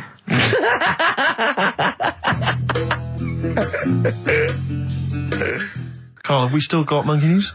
We've got monkey news coming up. Now, you must be disappointed because you didn't make it to the monkey sanctuary, but you still managed to scrape together monkey news on your holiday. Yeah. That's So I impressive. found some of that. We've got... How do you get so many breaks and holidays? Because you went away with Suzanne's parents. You've just been away with your parents. That's a couple of weeks, 10 days. So that's probably about 3 weeks in all. You had that. You went to Manchester. You had that day off because your trousers were wet. I mean, and I suppose because you've only got one job, and I've got a lot more. This is just one of my jobs. But I mean, don't you ever count your blessings? Go, God, thank God, I can have time off. I don't work too hard. I'm not stressed too much. No. It's just all to do with when you do work, do a lot. So I get a lot done. Yeah. What do you mean? I'm always doing stuff. I mean, even though when I was in Cornwall, right, I'm sat there on the grass. I'd love to just sit on the grass. Oh, yeah, you're too busy. Chill out a little bit. I know, yeah, well, Me dad and Suzanne are playing crib, right? I'd sort of fallen out with him at Your that dad point. and Suzanne are playing crib. Why did you fallen Because out you do with live who? in the 1940s. Yeah, why did you fallen out? Because with crib, have you ever played crib? Yeah. Right, you've got to be pretty good at maths. Sure. Well, you've got to make your cards add up to 15 and all. Well, yeah, I was just gonna correct you on you've got to be good at maths.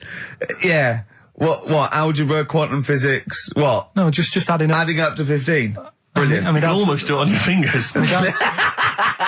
You could in Cornwall. Yeah.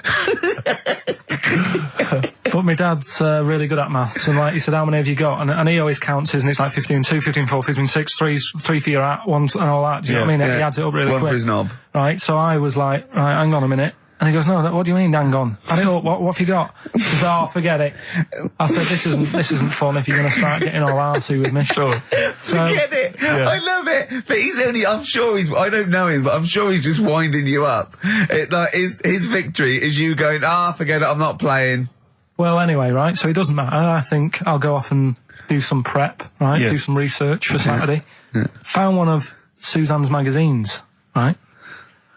Flicking through, because there's always interesting stuff in there. There was something about swingers. Right. I was like, what's all that about? And it had an interview with some people talking about, how the sleep about a bit. Yeah. And I thought, if my wife looked like that, I probably would. Because there was a few pictures of them and they were all pretty ugly. Yes. I thought, right. So I took that in, soaked that up, thought, there you go. Carried on reading. There was a bit in there about how women still have crushes, right? Yes. And the woman was going on about how she's 38, right? But she still fancies Chris Martin from Coldplay. Uh-huh. And, you know, even though it'll never happen, she's still got that little bit in her head that thinks one day she'll leave Gwyneth, right? And end up with her, right? Right. Anyway, so I'm thinking this is a bit boring, but I'm flicking through it all. And, Is this a Rockbusters clue? No. Right. And I read further on, right? And, she said, you know, I like to go out with my mates, and we come up with lists in pubs of people who like, oh, you know, they'd be nice to go out with. She also came up with a list of unlikely lust objects, I think she called them. Yeah. Guess who was in that list? Ricky Gervais. Think again. Karl Pilkington. Right. Next one. Johnny Vegas. Said, lanky co-writer. Rubbish. Lanky co-writer. What do you mean lanky co-writer? Well, do I need to say any more? He said... Hang on, wait a minute. Let's not talk about... I don't know why you're laughing at my expense. I'm an unlikely lust object. Yeah, But yeah, what was it called? The list? The unlikely lust object. Yeah. List. You were in there, right? Who else was? Well, you weren't in there. Richard Madeley, Fine. Yeah. He's a good-looking guy. Alistair Campbell. Brilliant. Another handsome dude. What are you talking about? You think I'm ashamed or embarrassed about that? I'm proud of it. What magazine was it? I need to buy a couple of copies. It was. Need to get a t-shirt made. Yeah, and did she leave her number? Yeah. So what magazine was it? I was just out of interest. I think it's called Red. Yeah, sure. Yeah. But now you've dissed those people that are putting themselves in their swingers because you've said they're ugly. So now we know what magazine it is. People are going to look at that. People are going to look at that poor woman, and they're going to know you think she's a hog. No, but I think they even know. Was there a picture of the They woman who'd know. drawn up the list of unlikely lust objects? Mm-hmm. What was she like? I wouldn't waste my time. Thanks, mate. I know you're on my side. Cardigans. You're the Storm on XFM 104.9. Well, nearly the end of the show, but we wouldn't let them down, would we? You know what it is now, don't you? Oh, chimpanzee that monkey news. Right. Now, whilst I was in Cornwall, I wasn't online. Right? I didn't have the internet, so it was like, oh, what am I going to do? And I didn't come back till yesterday. I thought there's loads going on that I don't know about in the monkey world and stuff. I was hoping to get some from the zoo that I was meant to be going to. Of course, that didn't happen.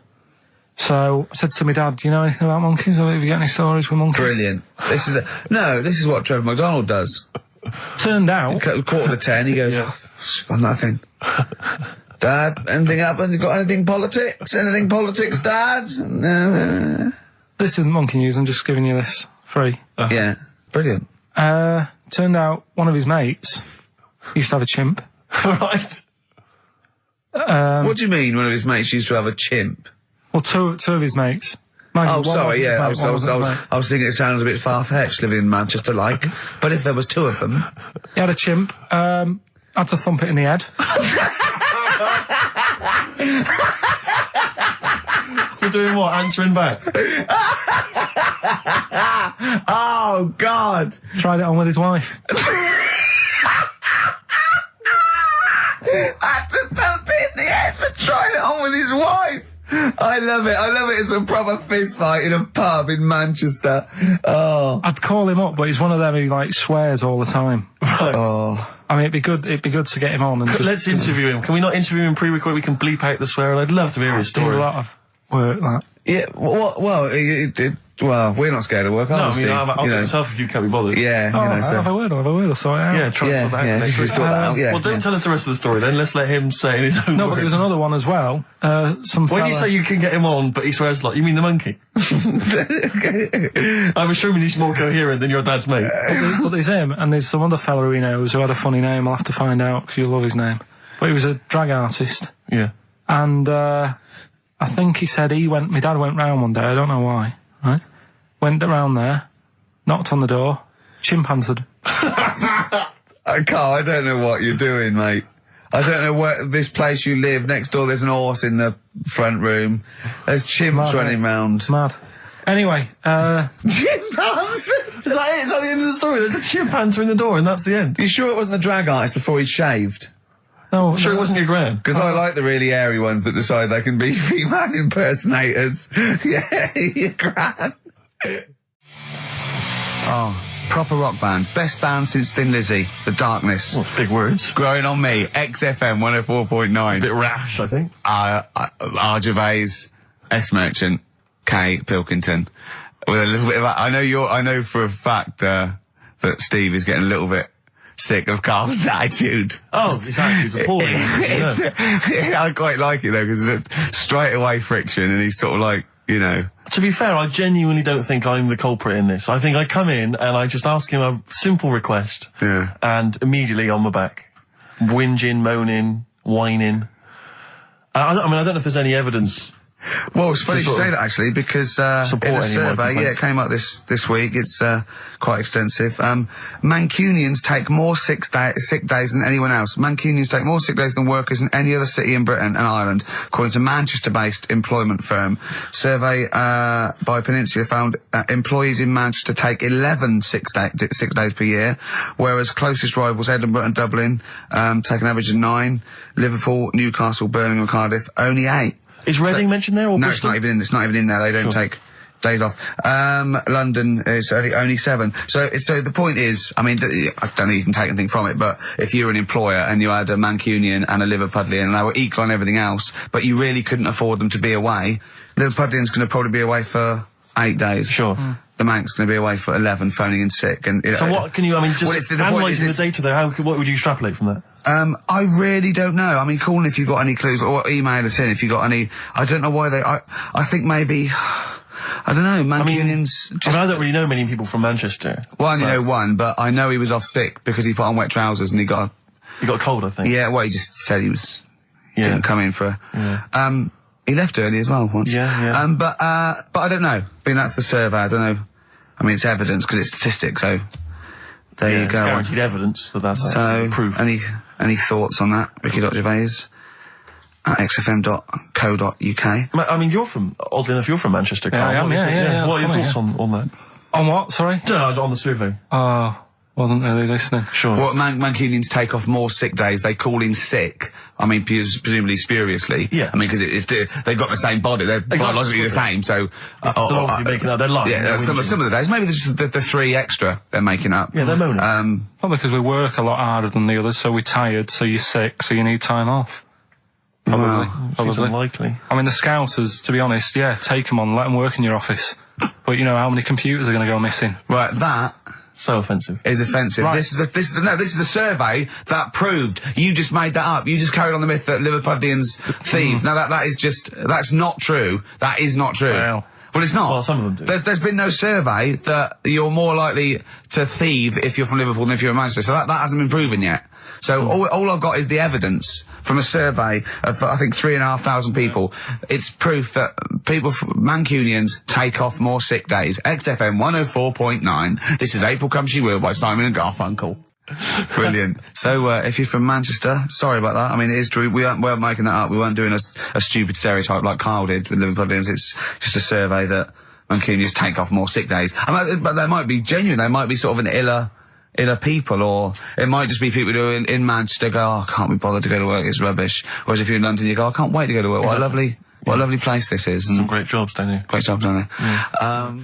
Jane's Addiction, Just Because on XFM 104.9, broadcasting from London, where people prefer to only be off sick when they actually are ill. Sure. Yeah, I don't think I've ever taken a day off sick. Except when I had that terrible tonsillitis. is that when you went home, stayed with your mum and dad? Yeah. Why is that a problem? Where's back to health? No, I'm not saying it's a Where's problem. back to health? Yeah, I've got a loving family. So sue me. What do you make of that? The antagonism and piss taking is just like, oh God, 3 blokes in a pub. There's people listening. I can't go. Are there? So what have we got? What have we got? It's 1:20. What have we got? We're on till 3. Well, we've been talking, we've been doing well, we've been playing some great rock and roll, we've been playing some lovely songs, we've told them, we've explained a survey, just for employees, be careful. Yeah. We've, put that out there, we put a shout out there, people know you're... Would you say it was probably safest, if you are an employer, to never employ Mancunians? Well, I wouldn't go that far. I wouldn't go that far because, you see, that's only an average. So I imagine some Mancunians, like, Londoners, are nice, reliable people. It's probably just a few bad eggs that throw the stats up a little bit. People that would go, I'm not coming in today, I'll put on some wet trousers. Sure. All right, stay in bed. Yeah. Stay in bed. Yeah. You still got them on? Yeah. Well, pop them off. Yeah. Put them on the radiator and go to bed with a little duvet. That'd be the best thing to do. Yeah. Yeah. So, all right, Carl? What? What's your attitude? Is it because you're tired? Yeah. Well, why are you tired, though? You weren't staying up watching those Channel 5 films again, were you? Did you ever go on a picnic, Carl? Was there places to go in Manchester, or was it like Quarryland, mostly? The problem with those adverts, like when I was growing up, they'd sort of give you ideas, because remember the Charlie's one, right? And we were on holiday, right? And I met these 2 lads who were knocking about with, like, mates and that. And that advert came on, and we thought it'd be a good idea to wind his mum up, because this advert had just been on saying, kids are going missing in Wales, right? Yeah. So we said, oh, this will be a good laugh. We put the kid in the wardrobe. His mum came back from shopping. We said, oh, he's gone missing. We haven't seen him for hours. That's terrifying. I know. That's an appalling. How old were you? About 13. And what was his mum? She must have been. Yeah, she was going mad, and that's when we thought, oh God, we've gone. Will we say anything? Will we pretend we don't know where he is? Open the wardrobe, he'd suffocated. Yeah. That's horrible, Carl. I know, but Such it's a just cruel what you thing. do, isn't it? It's just what you do. Well, no, you do. What do you mean? It's just what you do. What was it? Was he in the wardrobe? Was he listening to this? Why didn't he go, Mum, it's all right, when he heard her crying? No, she wasn't crying. She was just panicking and screaming a little bit and that. Screaming a little bit. Okay, we'll tell her when the screaming starts. Exactly. Yeah. And then what's the other thing? Like on the same, all this was going on when I was growing up. And one time we're on holiday, and my mum says, right, if you're going on the beach, it's a big beach. But, if you're going to go out and play there, I need to know where you are. So where are these bells? Where this cowbell around your neck? She gave me a balloon. Good idea. A balloon. And it just, sort of attached to my arm, so wherever I was playing in the sea and that, you can see the balloon and that. Brilliant. But then the problem was, everyone else thought that's a good idea. And it was just like loads of kids with balloons and that. Oh, I've ruined it. So that didn't work. Yeah. I had to bin that idea. Yeah. This is what we were talking about, actually, weren't we? We were talking about the fact that you're quite proud of the fact that you've got no formal education, really, and yet you've pulled yourself up from the bootstraps. Yeah, well, I know people who've got results and that, and don't do anything. Sure. Do you know what I mean? They're on the street. So I've used all my energy as I've got older, rather than burning myself out as a kid. Right. Yeah. Do you know what I mean? Sure. So I don't know if that's advice. Should we advise that to young kids out there? Don't take exams, don't work at school, just, move away from Manchester and get a job on XFM. They'll employ anyone. Yeah, you get an hour's lunch break, you're away by 5:45. You need no qualifications and to work for XFM. because you don't have to think for yourself, because your boss tells you what to do, you can have some time off to go shopping for hobs and shower units. It's alright, he's a good boss. Yeah, I know. He'll let me have next Saturday off. He knows how tired I am. How many Saturdays has he had off? He's going away again. He's had 2 holidays. He gets 26 holidays, 6 days a year. 26 days a year. Unbelievable. He was sick because he put on wet trousers. Yeah. And now you're going down to Hastings. Are you leaving early? Because you left early last time, didn't you? No, I wouldn't do that again. Now, what are you going to Hastings for? Just having a break. What's the verb? Unlucky man. That's for Carl, who is a lucky man. 2 hours every Saturday, yeah? Just a little bit of chat and laughter. Some great records. Alright? What are you going to Hastings for? Just to chill out? Yeah. What are you going to do? Just chill out. What specifically is in Hastings that's of interest to you? They having another battle? Nothing, it's just cheap, isn't it? If you can get a B&B for about 40 quid. Sure. The weather's good, so Well, let's all go. why not? Yeah, why not? Do you want Ricky to come down with you? Now. Right, okay. Anyway, Hastings answers soon. for Rockbusters. It's going to Hastings in 10 minutes, isn't you? Can't wait. He's looking forward to it. Lovely day. Lovely town. Nice little trip. Chill out, come back refreshed. Monday. Let's do some work. Ooh, you'll sleep What tonight. does the boss want me to do? He's done you there, Carl. I was letting it lie, and he comes back with that after we were getting on. All right. Off to Hastings. Off you See you go. later. Eminem, Business on XFM 104.9. Carl, can I ask, because after last week's show, when you had your breakdown, you went off to Hastings with your girlfriend, stroke carer, Suzanne. Now, what does she... Because whenever we meet Suzanne, we bumped into Suzanne recently at the BBC, Ricky and I. She's always very nice to us, very polite, we have a nice little chat. But I'm always wondering, what is it that she thinks of us, really? You know, because I'm assuming you immediately go home and whinge. No, but they tortured me. You saw they tortured me on air. Now, what does she make of us? Did she listen to the show last week? Yeah, she did, yeah. She knew I was annoyed. Right. So, she sort of gave me a look like... You know what I mean? Like that, because we went to Hastings. That wasn't because you had, like, Marmite or something over your face. No, it was like, oh, that's good, that's Now, last week, after your nervous breakdown, you went to Hastings. Yeah. Can I ask, why the hell did you go to Hastings? It's so arbitrary. What do you mean? Why go to Hastings? You lost him on arbitrary. Why did you choose that above all other places within... It's amazing, isn't it? You look at his face when you say a word that, you know, he doesn't understand, and it just goes dead. It's like when your computer freezes. Yeah, it is like that, yeah. Is there an equivalent to Control-Alt-Delete when Carl just doesn't understand, so we have to press, like, knob, bollock, finger up arse. It takes him out of his sort of stupid, doesn't it? Now, that's three things to press, but you've only got two hands, so... Wow. Yeah, I know. God, what would I do? I'd have, hold on, so I could have the thumb of my right hand, pop that up his arse. I'd have probably my index finger of my left hand on his knob. How would I press his testicles? What would I use? I'd have to use some other part. Shall we try it? Yeah, let's go around there. Let's about. Look, come on. What? Sit I down. just think it's time you had a little kiss. Sit down. No, you've done so well. I've already had a little, What happened, Carl? He loves it. I'm just going to give you a little kiss. Just for the webcam. Right, hurry up then. All right, on the lips. No, not on. Oh, come on. Oh, God. I love it because he hates it so much. You wouldn't get that radio on. But amazing, I could have kissed Chris Moyles. What? I could have kissed Chris Moyles on Radio 1. Milesy. Give Milesy a little kiss for all his good work. Do you enjoy that? Yeah, it's good, yeah. What happened to Chris Molesy's show? Is he not on anymore? On TV? Yeah. No. Turns out he was too fat and talentless. Do you want to tell us about Hastings? Where did that come from? Eh? What? Yeah, Hastings. Yeah. It's alright, yeah. What's there? Not much.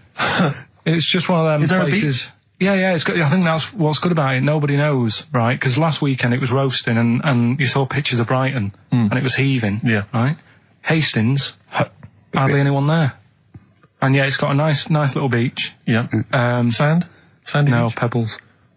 Well, that's alright, isn't it? You don't want the sand. Why does he want sand? Of course he wants It's a sand. little bit, doesn't it? It's murder building a sandcastle. No, you just sit Yeah, there. but you can't walk on pebbles, can you? It's, What do you mean? Well, it's all kind of, it's sort of a bit, you know, dodgy It's underfoot. alright. The only annoying thing is, right, it's one of them places that it's great to visit for a day. Yeah. But I wonder how people who live there get by. Why? Because all the shops are like them things that you go in and it's like a little pebble with a pebble stuck on the top and it says Hastings on it. Yeah. So every shop does that.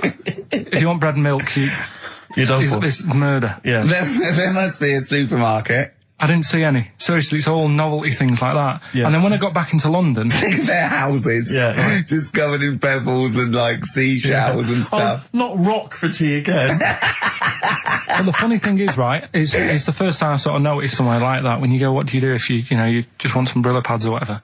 With the slang thing, did I tell you I was trying to read that book about the governor? Oh, yes. And that was full of that, and it had a page on the front that you had to keep going to when, you know what I mean, when he used a bit of slang, you had to sort of go, right, I don't know what he means. Glossary. Right. Just nip back, have a look. I thought you meant, when you said there's a page at the front, I thought you meant the cover with his face on. I can't remember who I'm reading about. Oh, there he is. Is this the book that you nearly finished reading, but you realised all the pages were in the wrong order? No. He